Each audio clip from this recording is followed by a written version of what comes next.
sino además que producto también de todas las crisis que hemos tenido recientemente, ¿no? En menos de un año hemos tenido huracán, crisis política, salíamos de pandemia y tenemos al frente pues un fenómeno del niño que viene. Entonces es un contexto complejo, pero es un contexto que también ha permitido que el sistema financiero desarrolle aún más capacidades de resiliencia frente a esta situación.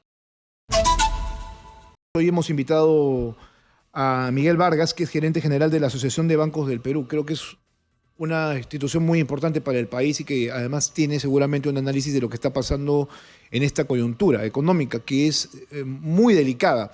Porque al haber una recesión, lo que pasa en principio es que la inversión privada es mucho más cautelosa, no la hay hasta este momento, no hay confianza, pero se genera falta de empleo, más pobreza, ¿no?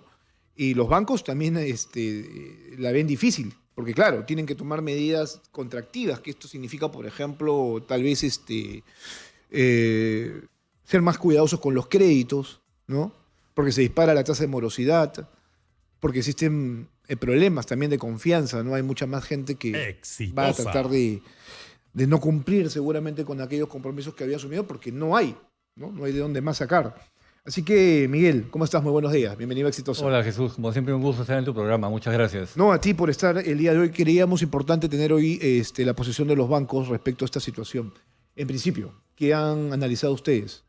Bueno, en principio justamente dar tranquilidad a la población. Tenemos un sistema financiero muy sólido, muy robusto, y esto es producto no solo de la excelente labor que hace la SBS y el BCR para justamente estar cerca de las instituciones financieras y ver que tengan los recursos suficientes para operar, ¿no? De correcta manera, sino además que producto también de todas las crisis que hemos tenido recientemente, ¿no? En menos de un año hemos tenido huracán, crisis política, salíamos de pandemia y tenemos al frente pues un fenómeno del niño que viene. Entonces es un contexto complejo, pero es un contexto que también ha permitido que el sistema financiero desarrolle aún más capacidades de resiliencia frente a esta situación.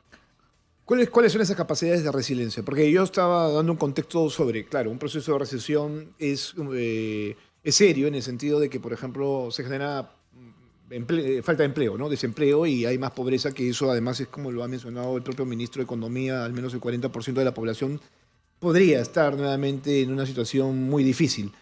Y entonces, yo digo, los bancos van a tener que también tomar algunas previsiones. En principio, el tema de cautelar mucho los créditos personales o los créditos que se les dan a las empresas para poder manejar sus finanzas. Efectivamente, la recesión nos impacta a todos, ¿no? A todos en nuestros bolsillos, a las personas, a las empresas, y eso reduce justamente el consumo. Eso tiene también entonces un efecto sobre las empresas que ven en ocasiones reducidas sus capacidades de pago. Pero para eso también el sistema financiero está muy cerca de sus clientes, identificando aquellos sectores que pueden ser más vulnerables. Entonces todo el sistema financiero, digamos, que ha hecho su tarea, está cerca de los sectores que pueden ser más afectados en esta situación, dando facilidades crediticias. Hay nuevos productos, programas que están justamente saliendo pre-niño para que las empresas y para que las familias puedan, por ejemplo, fortalecer sus techos, sus estructuras, sus almacenes, ¿no? Esa es una estrategia preventiva. Así ¿no? es. Creo que la tiene mi banco con una campaña que ha Efectivamente, lanzado el día de ayer. muy potente. Y de eso vamos a hablar más adelante, porque creo que es importante tener también a la banca comprometida en la prevención de un fenómeno que es altamente destructivo. Pero yo voy a lo siguiente, claro, o sea, existe la previsión, existe el mensaje de tranquilidad para la población respecto a, por ejemplo, que su dinero va a estar muy bien Correcto. protegido, pero a mí me preocupa mucho el tema de la morosidad, que ya era un problema los últimos meses, pero creo que con una recesión proyectada para el año 2024, si es que no se consigue la meta de reactivar la economía, podría ser ya un problema mucho más serio. Sí, efectivamente, la morosidad podría aumentar. Sin embargo, como reitero, las entidades financieras son sólidas, ¿no? Y en ese contexto también se manejan con mucha prudencia, ¿no? Mucha prudencia porque recordemos que de cada 100 soles que una entidad financiera presta, 90 soles son de los ahorristas. Entonces, por eso es que es tan importante esta prudencia que tiene el sistema financiero para cautelar los ahorros de los clientes.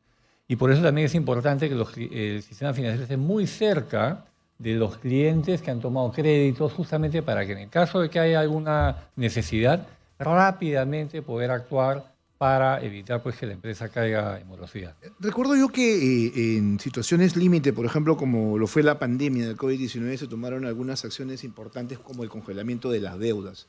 Ese podría ser, por ejemplo, un Exitosa. camino a analizar para más adelante si es que esta situación sigue compleja, porque hay quien dice que si en este momento no se aplica una estrategia económica que apunte a reactivar sectores que sí son importantes y que tienen que ver con el crecimiento del PBI de manera directa, podríamos tener a la larga una recesión estructural, es decir, una recesión sostenida que podría afectar generaciones enteras.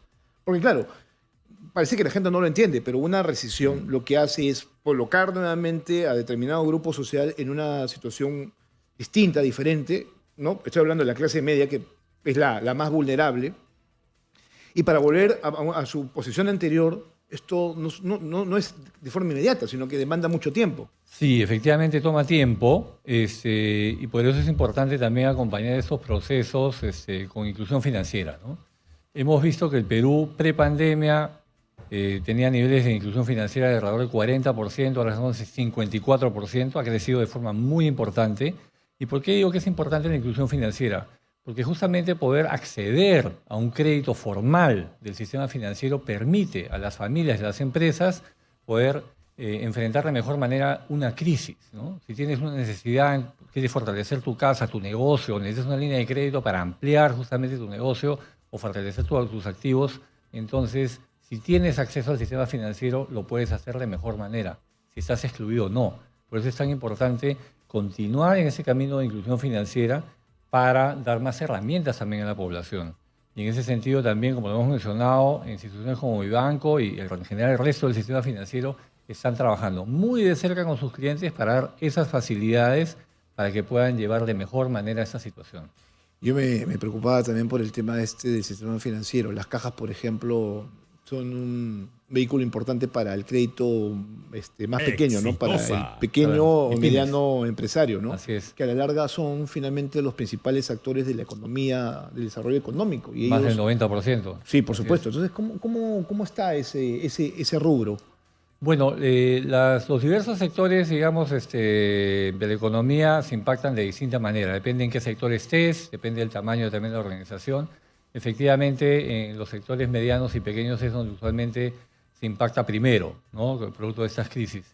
Pero reitero que, si bien es cierto, ha aumentado la morosidad y eventualmente podría aumentar un poco más, tenemos un sistema sólido y el Estado, justamente producto de las crisis anteriores que hemos tenido, recordemos la pandemia, el huracán Yaku, ha implementado ya una serie de estrategias, ¿no? Hay fondos, por ejemplo, el Fondo Crecer, el Fondo Mi Perú, que están justamente destinados a poder dar créditos a muchos menores costos y con garantías del Estado justamente para proteger a estos sectores más vulnerables. Hay dos sectores que están complejos y que tienen que ver con el no crecimiento del Producto Bruto Interno para este año y para el próximo también.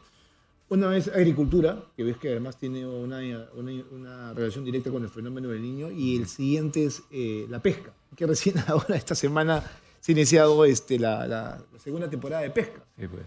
Entonces, ¿qué más? Yo quiero entrar un poco más al plano político contigo, porque creo que es importante también que la sociedad, la Asociación de Bancos Con mucho gusto. tenga algún tipo de receta. Se habla, por ejemplo, de que el gobierno no lo está haciendo bien. Y se está pidiendo un cambio, por ejemplo, en el gabinete ministerial para que exista un equipo, ¿no?, que esté preparado para asumir el reto de mejorar la economía de aquí al próximo año. ¿Esa posición la comparten ustedes? Mira, lo que nosotros vemos es que Exitosa. falta un manejo más armónico, ¿no? Esto es debería ser como una orquesta, ¿no? En la que hay una melodía y no que cada instrumento suena por su lado y entonces se genera un ruido. Entonces, a veces ocurre eso, ¿no? ¿Y a qué me refiero? Que por un lado el Congreso tiene una idea de sacar una ley, por otro el Poder Ejecutivo tiene otra idea distinta y entonces este choque, digamos, de diferentes posturas, diferentes visiones sin una armonización, lo que ocurre es que finalmente salen medidas pues, que en lugar de favorecer la economía, van en contra de la economía. Y me voy a referir a dos casos específicos, ¿no? Primero, por ejemplo, la famosa ley de topes de tasas de interés. Fíjate tú, en este caso, y hablaba yo de la inclusión financiera, es sumamente importante que la mayor cantidad de gente tenga acceso a un crédito formal. Pero sin embargo, leyes como esas lo que hacen es excluyen a la población. Entonces hay una disonancia en ese tipo de medidas, ¿no? Y otro, por ejemplo, el caso también de las AFPs. ¿Qué es lo que ocurre y cómo impacta esto en el sector financiero? El sector financiero para, por ejemplo, financiar operaciones de largo plazo, como puede ser un crédito hipotecario, necesita también tener acceso a financiamiento a largo plazo. Los usuales financiadores a largo plazo han sido las AFPs, porque justamente están a largo plazo, ¿no? El sector financiero podía financiarse con la AFP para poder dar estos créditos, por ejemplo, hipotecarios. Actualmente, con la salida masiva que está habiendo y con las leyes del Congreso también para que la gente siga retirando fondos, se reduce la capacidad. Ok, a ver, el tema de la ley de topes de interés se da en el contexto esto de lo que llamaba la banca usurera, ¿no es cierto? Así es, claro, Ya, los créditos gota a gota y todo. Eso a ustedes los ha terminado afectando. Por supuesto, son más de 600.000 peruanos que están en este momento pagando tasas de hasta más de 1000%, ¿no? Ahora, Entonces, la tasa de interés también ha ido incrementándose a lo largo de este año y solamente ha habido una baja en el último mes, porque creo que así lo consiguió el Banco Central de Reserva, con la promesa de seguir bajando la tasa de interés y en función a cómo se manejaba la inflación también. Pero no veo que esto vaya a suceder. Yo creo que en los próximos meses lo que vamos a tener es un incremento mayor, ¿no?, de la tasa. Claro, Entonces, ¿esto no complica, por ejemplo, a los bancos? Claro que sí. A ver, el tema, efectivamente, de la crisis en la que estamos lleva al sector financiero a ser más prudente, ¿no? Lo hemos dicho. Y el tema de las tasas de interés justamente van en relación con el riesgo que puede haber. Sin embargo, las tasas de interés están bajando, ¿no? El BCR ha ido bajando la tasa de referencia y eso en créditos de corto plazo para, digamos, las empresas que estén sanas, va a ayudar, ¿no? Va a ayudar a que el financiamiento a corto plazo para las empresas que estén sanas baje un poco, ¿no? En el caso de largo plazo, es el que me refería con el tema de financiamiento a largo plazo, esta disonancia de medidas entre el Congreso y el Ejecutivo hace que justamente los bancos tengan menos acceso a financiamiento a largo plazo y esto afecta créditos a más largo plazo. Ahora, la recesión es un argumento interesante para quienes, por ejemplo, plantean cambiar el sistema previsional, ¿no? Irse en contra de las AFPs y, por ejemplo, conseguir un nuevo retiro importante de dinero. Esto también para ustedes genera un cuestionamiento. Sin duda, porque como decía, esto lo que hace es reducir, no solamente poner en riesgo las posibilidades de un retiro digno a la gente cuando llegue a la edad de jubilación, sino además que reduce los fondos disponibles a largo plazo en el sistema financiero, ¿no? Entiendo que esta semana se hablaba de un número importante de personas que estaban ya próximos a jubilarse y sus fondos estaban prácticamente en cero, ¿no? Ese es un tema muy importante. O sea, para ustedes el pronunciamiento directo sobre un nuevo retiro de los fondos de la AFP es que sería negativo para el país en las actuales circunstancias. Para el país, por el tema de crédito que te menciono, y ¿no?, a largo plazo, y también para las personas sobre todo, ¿no? Recordemos que finalmente un Estado se debe a sus ciudadanos, a cautelar lo que sea mejor para el ciudadano.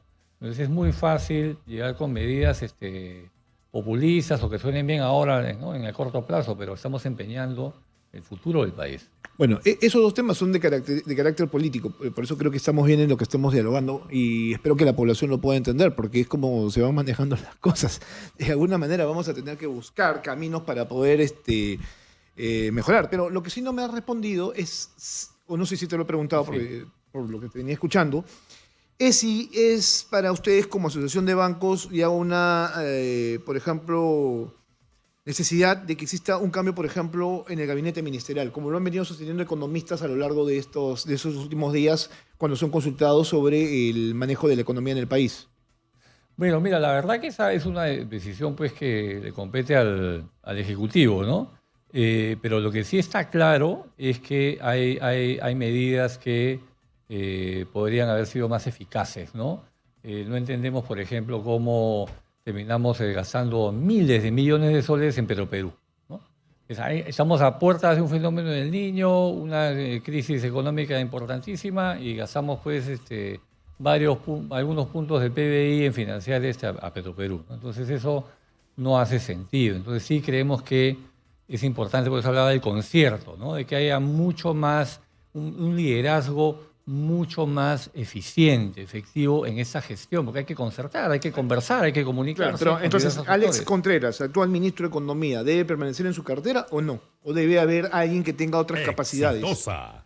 Yo creo que, o sea, no necesariamente hay que cambiar a la persona, yo creo que más bien lo que hay que hacer es gestionar de forma distinta. O sea, si tú pruebas una medida y no tiene un impacto positivo como lo esperabas, pues hay que buscar otras medidas y probablemente concertar y dialogar más Ese- con el resto de actores de Para la economía. ustedes, ¿con Punche Perú 1 y con Punche Perú 2 ha sido un fracaso? Mira, no ha tenido los resultados que se esperaba, no diría que ha sido un fracaso, sí ha tenido algún impacto, pero no el que necesitamos. Necesitamos medidas mucho más potentes, sin duda, donde se dé mucho más confianza al sector privado para poder invertir. Eso es una buena, ese es un buen análisis y que coincide con los diferentes especialistas consultados hasta este momento por este medio de comunicación. ¿Cuáles podrían ser esas estrategias? Mira, yo creo, yo me centraría básicamente en un liderazgo, ¿no? Y que va desde la cabeza del ejecutivo a todo el equipo, ¿no? Pero ese liderazgo pasa por el cambio de gabinete, pues. Es que a lo que yo me refiero es un tema de gestión, o sea, Ajá. cuando tú gestionas una empresa, por ejemplo, ¿no? Y tomas una medida y ves que no es la más eficiente, pues entonces buscas otra alternativa, ¿no? Entonces, creo que acá lo que está faltando es más comunicación, más concertaciones con diferentes actores políticos para trabajar de forma más alineada, ¿no? Entonces, tú de repente en el Ministerio de Economía tienes una buena idea, pero si tienes un Congreso que va por otro lado, entonces empieza una cosa a chocar con la otra y luego salen medidas como las que he mencionado, ¿no? Tope de tasas, retiro de fondos. Entonces, no hay alineamiento, ¿te das cuenta? Es como que es un diálogo de sordos prácticamente, ¿no? Yo siento que en un proceso como este, recesivo, deberíamos tener cierto acercamiento, ¿no? Por parte de las instituciones públicas que manejan la economía, ¿no? Del país con las instituciones privadas, ¿no? Exitosa. Para poder encontrar caminos, ¿no? De solución en conjunto. Hasta este momento ustedes no han sido Efectivamente. convocados. No, y eso es algo, y te agradezco por lo que dices, porque creo que pone en evidencia algo que es muy relevante para el país. Conversar, dialogar, buscar concertaciones, ¿no? Buscar acuerdos que nos ayuden a como sociedad en conjunto salir adelante, ¿no? Muchas veces vemos, hablando nuevamente de esas medidas, ¿no? Medidas que se toman desde el escritorio, pero sin conversar con el sector privado, que es el que finalmente está en la cancha en el día a día. Eso es un buen punto, porque justamente me trae a colación la siguiente pregunta. ¿Cómo, si es que no tienes ese nexo o esa necesidad de conversar con un sector que es importante, generas confianza en la inversión pública que ha sido calculada en 0%? Ahí está justamente el tema, ¿no? O sea, una cosa va uniéndose, ¿no? Hilándose con la otra, ¿no? Si no, primero, si no hay diálogo, ¿cómo salimos de la mano juntos? Porque finalmente todos los ciudadanos tenemos que salir juntos para que... Claro, porque tú tendrías que decirle al inversionista privado, ok, nosotros tenemos una estrategia que ya lo conseguimos, según Alex Contreras, ¿no? Tenemos el crédito suplementario que es casi 5.000 millones, que nos va a permitir, por ejemplo, generar gasto en el sector público. Correcto. Vamos a empezar a entregar bonos, porque esa es su política, bono para incentivar el gasto, ¿no es cierto? Claro. No sé si eso sea lo correcto, yo no soy economista, pero los economistas dicen que eso no es lo que se Es un necesita. paliativo, ¿no? Exacto. Eh, Ah, pero lo otro yo creo que es mucho más importante. La semana pasada Guido Penano lo decía aquí, lo que tiene que pasar es que tiene que haber un equipo abocado a generar un plan destinado a la inversión privada, a motivar al inversionista privado a que sus proyectos de inversión van a ser positivos, que van a tener la seguridad jurídica que se Exitosa. necesita, ¿no? Efectivamente, ese es el tema. O sea, si queremos salir de la recesión con buen pie, lo que tenemos que hacer es generar incentivos para mayor inversión privada, ¿no? No solamente que la inversión pública vaya a un ritmo mucho más rápido, tenemos también que en las regiones, también que se mueva mejor la cosa. O sea, creo que el diagnóstico ya lo conocemos, lo hemos escuchado muchísimas veces, ¿no? Entonces, estos presupuestos que en las regiones no se administran eficientemente, no se invierten, ¿no? Entonces, todo esto finalmente requiere un repensamiento de las actuales, digamos, reglas de cómo se está llevando la cosa para que se reactive la economía. Y sin duda, el sector privado es fundamental para que la economía se reactive. Bueno, estamos conversando con Miguel Vargas, gerente general de la Asociación Nacional de Bancos del Perú. Creo que es importante conocer la posición de los bancos y cómo se están proyectando de aquí en adelante para también darle una respuesta a la población sobre la economía, sobre su economía, porque a la larga todos terminamos necesitando seguridad en cuanto al manejo de nuestras finanzas y también soluciones. Porque lo que va a pasar es que en algún momento usted se va a quedar sin liquidez. No va a poder cumplir con sus obligaciones, ¿no? Pagos de escuelas, servicios, la canasta básica familiar, ¿no? El consumo de alimentos, que es seguramente lo más importante para los hogares del Perú. Así es, sin duda, Jesús, que muy importante lo que estás mencionando, y eso me da pie a justamente... Dame un minuto y volvemos con tu respuesta porque tengo que ir a la pausa. Muchas gracias. Y creo que es importante centrarnos en esto. Ustedes saben perfectamente que los sábados hacemos mucho más fondo, mucho más análisis respecto a temas tan sustanciales, y la economía la hemos venido tratando a lo largo de estas semanas porque creemos que ahí está el kit del asunto. O sea, lo político seguramente para muchos es relevante, esto de, ¿no es cierto?, el conflicto diario que existe entre las fuerzas políticas, pero eso no es lo medular. Lo que estamos hablando aquí en estos momentos es sobre el futuro del país con miras a lo que venga más adelante. Porque claro, hemos tenido una época muy importante de bonanza donde los crecimientos anuales eran importantes, pero ahora la cosa no es tan sencilla. Y tenemos tanto problemas internos como problemas externos, ¿no? Aquí en la práctica lo interno tiene que ver además con ruido político. Lo decía yo la semana pasada a través de un informe que se daba a conocer en el diario El País sobre las afectaciones que se dan en las economías por este problema, ¿no? El tema de la inestabilidad política. Quedó pendiente, Miguel, lo que estabas comentando sobre el tema de los hogares. Sí, yo creo que es sumamente importante en este contexto no solamente ser preventivos y positivos también, sin duda, porque no hay que perder la positividad, tampoco no ser inocentes, digamos, pero enfocarnos en soluciones efectivas. Y ahí yo quisiera recomendar en general a la población y a las empresas que en estos momentos de recesión es sumamente importante hacer una revisión de los presupuestos, ¿no? Hay que revisar los presupuestos tanto de las empresas como de los hogares. Cada padre de familia, cada empresario, microempresario, revise su presupuesto, concéntrense en aquellos gastos que son imprescindibles. En el caso de un hogar, por ejemplo, la comida, la alimentación, el agua, la luz, ¿no?, el techo. Dejemos los gastos superfluos, ¿no?, a un lado. Hay que concentrarse solamente en lo básico.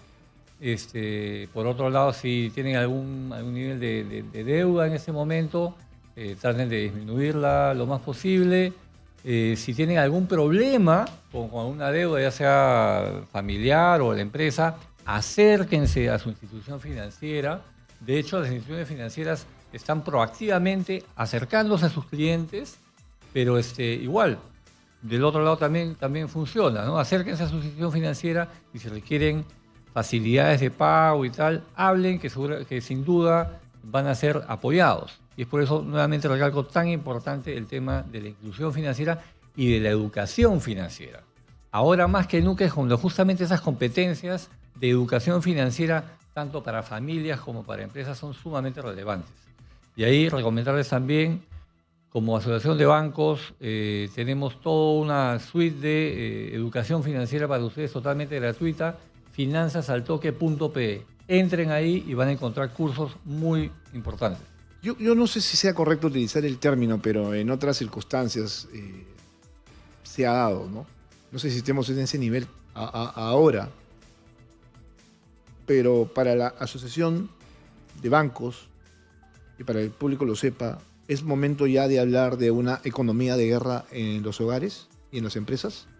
Yo creo que es importante tener ese pensamiento en ese momento, ¿no? Y economía de guerra significa un poco lo que acabo de decir, ¿no?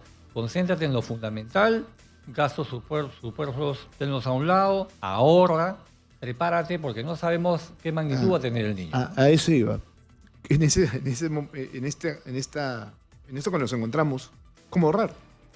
porque fíjate, claro, o sea, la capacidad del gasto, o sea, tus ingresos van cada vez disminuyendo, ¿no? La inflación va subiendo y los precios se van incrementando. Entonces, eso es lo concreto, ¿no? De todo este proceso recesivo. Entonces, hay quien va a perder el trabajo y no va a poder cumplir con lo que ya tenía pactado. Entonces, yo digo, además, con un sueldo mínimo sobre el cual no hay forma de discutirlo, entonces, ¿qué hacer, no? Bueno. Y eso también sería una buena pregunta. O sea, ¿qué han pensado ustedes respecto al tema del incremento del sueldo mínimo? Que no, que ya dijo el señor Maurate, que es ministro de Trabajo, que eso no se va a tocar en esta ocasión, porque pero es que es una verdad de perogrullo, digo, o sea, es que eso no tendría por qué ser parte ya no tendría que ser parte de la discusión porque estamos en un proceso de recesión. Nadie va a subirte el sueldo mínimo porque no conviene en estos momentos. Sí, y es que además es difícil pues en la situación actual, ¿no? O sea, ¿cómo nos planteamos subir sueldos si justamente la economía se está contrayendo, ¿no? Lo que hay que hacer es más bien cómo hacemos que no se contraiga, cómo hacemos que hayan más puestos de trabajo. La gente quiere trabajar, ¿no? Entonces, en eso hay que concentrarnos, ¿no? Cómo reactivamos la economía. Entonces, por eso es tan importante este trabajo en conjunto entre el Estado y la empresa privada para reactivar la economía, ¿no? Con políticas claras, con un concierto, digamos, de medidas que convoquen a los diversos sectores para trabajar juntos en la reactivación económica. Nosotros como Asociación de Bancos y de la mano con Imperú, por ejemplo, que estamos haciendo ya desde hace prácticamente un año atrás, estamos yendo a regiones, ¿no? Hay que reactivar las regiones. Hemos estado en Arequipa, Cusco, vamos a estar en Junín. Ese es un punto que te quería tocar. 11 regiones en recesión. O sea, digo, no esperemos mucho tampoco, ¿no? Ahora, las más afectadas, las del sur, donde se produjo la mayor cantidad de protestas contra el gobierno de la señora Dina Boluarte. Regiones que vivían del turismo que ahora prácticamente es inexistente. Estoy hablando de Puno, Cusco, que también se vio afectado en algún momento, ¿no es cierto? Moquegua, entre otras más. Fíjate, me hablas de Puno y me recuerdas la Candelaria, ¿no? El Festival de la Candelaria. La Candelaria este año no se pudo realizar, justamente producto de la crisis política. Felizmente, este año que viene, en febrero, sí va a haber Candelaria y eso va a reactivar seguramente la economía de Puno, ¿no? Que está muy ligada justamente a esta fiesta tan relevante. Entonces, cosas como esas son las que finalmente terminan frenando el desarrollo de la economía. Necesitamos estabilidad para que las empresas puedan invertir y la situación económica pueda mejorar para todos. Y sin duda concentrar esfuerzos en aquellas regiones que están siendo más golpeadas en este momento y en aquellas regiones que se pueden ver también más afectadas con el fenómeno del Niño. Mira, Huancavelica, Tacna, Ayacucho, Lima, Junín, Puno, Tumbes, Lambayeque, Ancash, Cajamarca y Ucayali son las de mayor recesión aquí en el país. Ahora, para cada región tendría que haber algún tipo de estrategia, ¿no? Sin duda. Que tendría que tener además ya a los gobernadores regionales trabajando, ¿no? Es lo que te iba a decir. Lo que yo haría como gobierno central es hacer inmediatamente mesas de trabajo con los gobernadores regionales de esas regiones para ver de qué manera promovemos que los principales proyectos de inversión que hay en cada una de esas regiones se reactiven, que vayan de manera mucho más rápida. La gente necesita trabajar, necesitamos generar riqueza para que justamente la economía se reactive. Yo leía la entrevista que le daba ayer Alex Contreras a La República y decía, bueno, ese titular no es para un ministro de Economía, porque lo que tendría que darnos, repito yo, son respuestas. Él dice, ¿no? Y lo cito, un niño fuerte es el peor escenario de riesgo en este momento. Contreras dijo que el país tuvo avances significativos, pero admitió que en los últimos 5 años entramos a una fase muy compleja en materia de crecimiento. Reafirmó que el gobierno tiene la decisión de honrar el pago con los fonavistas y vaticinó que en octubre la economía viene un poquito mejor que en septiembre. Bueno, y este es el fenómeno del niño, o sea, ¿no? Lamentablemente, y para ser también justos con el tema, no esperábamos un ciclón y un niño en menos de un año, ¿no? Prácticamente los dos en el mismo año. Y eso también impacta, ¿no? Tenemos también un contexto mundial complejo, las economías aún recuperándose luego de la pandemia tan fuerte que azotó el mundo, pero sí creemos que podemos hacer mejores cosas sin duda, ¿no? Y empezando por integrarnos más como sociedad, la sociedad civil y el gobierno central y los gobiernos regionales, trabajando más de la mano. Hablaba yo de esa iniciativa Unir para Incluir, en la que vamos con INPERÚ, hemos estado en Arequipa, en Cusco, vamos a estar ahora en noviembre, en Junín también. Y vamos ahí, justamente promovemos eso, promovemos la reactivación de las regiones, nos sentamos con la gente del gobierno regional, con las empresas icónicas de cada región, y vamos como sector financiero también viendo qué podemos hacer para reactivar la economía de las regiones. Mira, ¿cuáles son los impactos de la actual situación? Dice que actualmente el 33% de la población se encuentra en un nivel vulnerable, alto, ¿no? Dice, la clase media tardaría 10 años en llegar a pre-COVID si Perú crece tan solo 2%. 10 años para recuperar la economía de un sector que ha sido importante. Efectivamente. ¿No? Y que cambió de vida, de estilo, ¿no? Sí. Esa reducción es tan importante que tuvimos, de la pobreza que tuvimos en el Perú, que nos llevó prepandemia a niveles ¿no? del 20%, ahora está en 30%, entonces ha subido en 50% y van a tomar varios años hacer que la gente que está ahora en pobreza salga de esa situación. Parece que nosotros nos hemos olvidado de qué se trata la pobreza en el Perú. Eso sería bueno conocerlo por parte tuya, ¿no? Es realmente es una situación de extrema vulnerabilidad, donde muchas personas viven al día, ¿no? Y es por eso tan importante que se reactive la economía lo más pronto posible, ¿no? Entonces necesitamos nuevamente trabajo, ¿no? Entonces, y eso requiere pues medidas mucho más de mayor impacto, ¿no? Ahora, pero, a ver, sí, necesitamos trabajo, pero olvidémonos del trabajo formal, porque lo primero que va a crecer va a ser el trabajo informal, porque lo primero que hace el peruano al verse en una condición tan compleja como no tener empleo es emprender. Bueno, con lo que puede y con lo que tenga. Como se Ese dice, también es un impacto, ¿no? Porque tú tendrías sí, que tener un incremento del empleo formal, pero no lo vas a ver. Sí, es cierto, sería deseable que todo eso sea incremento de empleo formal. Sin embargo, no podemos escapar también a la realidad, digamos, del porcentaje tan importante de informalidad que hay en el país. Que a la larga es raro, ¿no? Esas son las contradicciones de la vida. Es la economía informal la que mueve este país. Es cierto, y en cierta medida es también la economía que de alguna manera nos mantuvo en tiempos de pandemia también.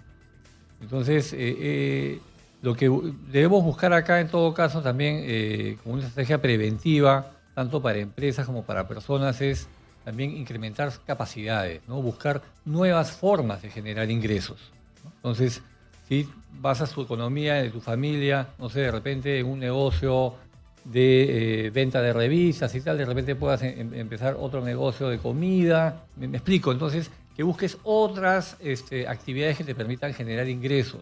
Y si eres un trabajador empleado en una empresa, que busques también mejorar tus capacidades para poder también tener otras opciones de trabajo. Entonces, es una muy buena recomendación en esos tiempos también de crisis.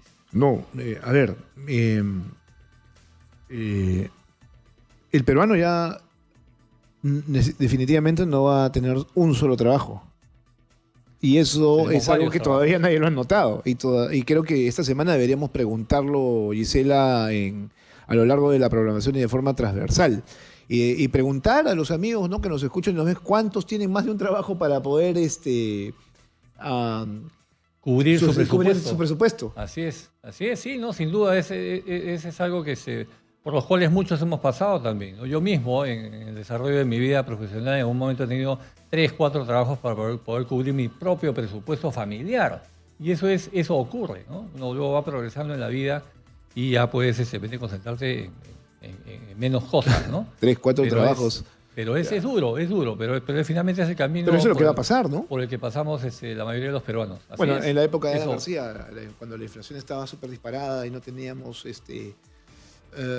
salidas, eso fue parte de la solución para miles y no millones de peruanos, ¿no? El Todo- hecho de ser profesional durante las mañanas y después ser taxista durante la noche. Así es que cuando tú necesitas cubrir el presupuesto de tu casa, pues entonces tú ves cómo, decimos en el Perú, cómo te recurseas, ¿no? Entonces hay que recursearse muchas veces, ¿no? No es el mejor escenario, sin duda, todos quisiéramos que la situación económica esté mejor, Pero en ese escenario es importante entonces ver otras alternativas de generación de Sería ingresos. una buena pregunta esa, ¿no? En el contexto actual, ¿cuántos peruanos tienen más de un trabajo en estos momentos para, por ejemplo, cubrir sus gastos esenciales? ¿No? ¿Y con cuánto se vive al mes? También, ¿no? Ahora, eso también, hablando escenario de crisis, oportunidad. Y es cierto, también es una oportunidad para descubrir nuevas formas de generar ingreso familiar y empresarial. Yo creo que ahí también hay una oportunidad, no hay que dejarlo, no hay que dejarlo la parte también positiva de la situación, ¿no? Que también tiene una parte positiva. ¿Tú crees que hay una parte positiva en todo esto? Yo creo que sí, yo creo que como digo, en una crisis, ¿no? Como empresa, por ejemplo, como organización, te enfrenta a revisar más tus presupuestos, a ser más eficiente. Luego de la crisis sales mucho más fortalecido. En el caso de una persona igual, puede empezar a descubrir otras actividades económicas que le permitan cubrir de mejor manera su presupuesto y que luego probablemente se conviertan en sus principales actividades económicas. Tenía este titular el día de ayer y me preocupé también porque decía, bueno, ya esto es como que, decía yo, un palo más, ¿no? O sea, a la economía del Perú. Y si hablamos de confianza en el sector privado para que invierta, creo que este titular no era el más adecuado. Aquí dice, 15 empresas salen de la Bolsa de Valores de Lima y se acentúa el éxodo de inversionistas extranjeros. Ok, yo sé que la gente tal vez no conozca o no sepa de qué se trata la Bolsa de Valores de Lima y que poco o nada le importe que 15 empresas se retiren, ¿no?, del listado de la Bolsa de Valores de Lima, pero lo que viene a continuación, que es el éxodo de inversionistas extranjeros, o sea, que saquen, que en principio no vengan o no nos consideren atractivos o se vayan, sí debería generar algún tipo de ruido, ¿no? Sí, fíjate, lo que ocurre finalmente no es un tema solamente en el Perú, ¿no? En general, los inversionistas extranjeros van moviendo sus capitales de acuerdo, y sobre todo los que están en las bolsas de valores del mundo, Exitosa. de acuerdo a aquellos mercados donde tengan mayor rentabilidad. Entonces, lo que está ocurriendo, como vemos, es que en Norteamérica y en Europa las tasas de interés todavía están bastante altas. Acá en el Perú estamos bajando la tasa del BCR porque la inflación está más controlada y eso es positivo. Pero en Estados Unidos, en Europa, aún no, las tasas son altas. Entonces los inversionistas lo que hacen es salir, ¿no?, de esas economías que están bajando tasas de interés y se van a economías donde todavía las tasas son más altas, ¿no? Son más altas y con países con menor riesgo. Es decir, lo que tú me comentas respecto a ese tema que está pasando con la Bolsa de Valores de Lima es que en algún momento existe una recuperación. Sí, sin Pero yo duda. entiendo que aquí en los últimos años ha habido una pérdida de casi 4.000 millones de dólares en inversiones. Ahí ya sí estamos hablando de un tema de confianza, ¿no? Estamos hablando de un tema de Pero confianza. entonces sí es, y de- sí es relevante. Ese es el otro tema, ¿no? Entonces, uno es el tema coyuntural de ahora, que producto de ese tema de tasas pueden estarse moviendo de un lado a otro. Y el otro, si hablamos ya del tema de estructura del país, efectivamente, lo que hemos visto es que en los últimos años la inversión ha estado detenida, ¿no? Y no es que hay alguien que diga no inviertas, sino que los hechos que han ido ocurriendo en el país han desincentivado que las empresas inviertan. Un empresario lo que necesita para invertir es seguridad jurídica, seguridad política. Entonces, ¿cómo inviertes tú en escenarios como hemos estado viviendo en los últimos años, ¿no? Sí, bueno, el tema político va a ser siempre relevante en este aspecto, ¿no? Si no le das confianza y se generan todos estos problemas de inseguridad jurídica, pero a la par, protestas que llevan al cambio de gobierno de forma abrupta, pues Efectivamente, por eso digo, nuevamente es tan importante el diálogo Ya que entre estás- el sector público y privado. ya que estás aquí, Miguel, ¿tienen cifras, por ejemplo, de éxodo o salida de capitales? Porque durante el gobierno de, ¿cómo se llama el señor este? Pedro Castillo, el cálculo fue entre Exitosa. 14.000 a 15.000 millones de dólares que se fueron para afuera. ¿Esos dineros han regresado o se permanecen todavía afuera? No, parte de esos dineros ya han regresado. No tengo la cifra exacta, pero un porcentaje importante sé que ya ha regresado. Sin embargo, va más allá de eso, ¿no? Porque finalmente pensemos que esos 15.000 millones o 19.000, como se hablaba, es dinero que ya estaba, digamos, en el país, ¿no? Lo que queremos es que venga más dinero, más aún, no solamente eso, ¿no? Que vengan más empresas extranjeras con dinero nuevo, digamos, a invertir en el país. Nuestro país es un país inmensamente rico, siempre lo decimos, y lo es, y lo es. Pero ¿sabes lo que nos está faltando como país? Es ya dejar de ser una economía extractiva Así es. En función a los minerales y ponernos a manufacturar, porque eso finalmente es lo que nos está faltando, es empresa que transforme ese recurso y lo traslade al mundo. Efectivamente, tener actividades con mucho mayor valor agregado. Pero antes se fabricaban autos aquí. La selva está completamente virgen, no hay empresas que transformen no sé, el grano del café en café para el mundo, el cacao en chocolate para el mundo. Esos son excelentes ejemplos, por ejemplo, ¿no? La agroindustria es un ejemplo muy positivo de cómo efectivamente transformas una actividad agrícola básica y en una actividad agrícola con valor agregado. Toda la zona del norte y el sur también. Agroexportación. Maravilloso. Ahora se están quejando de que no debió haberse cambiado la ley de incentivo agrario, ¿no? Nuevamente, otra medida que va en contra del desarrollo económico del país. O sea, tienes una actividad que ha crecido espectacularmente durante décadas, ¿no? Producto también de los beneficios que habían, y ahora vamos en sentido contrario. Pero es que de esas cosas tendríamos que estarnos preocupando en Sin estos duda. momentos en el Congreso y en el Poder Ejecutivo. Como tú bien dices y como dicen la mayoría de personas. O sea, generar un plan en el que te lleve a mirar sector por sector y empezar a ver cuáles son tus principales problemas. Empezamos a legislar para destrabar y así vamos avanzando. Pero Sin yo duda. hasta ahora no entiendo qué es lo que están haciendo en el Congreso. Bueno, ya estamos viendo que están trabajando en función de sus intereses y el Ejecutivo está cada vez más, ¿no?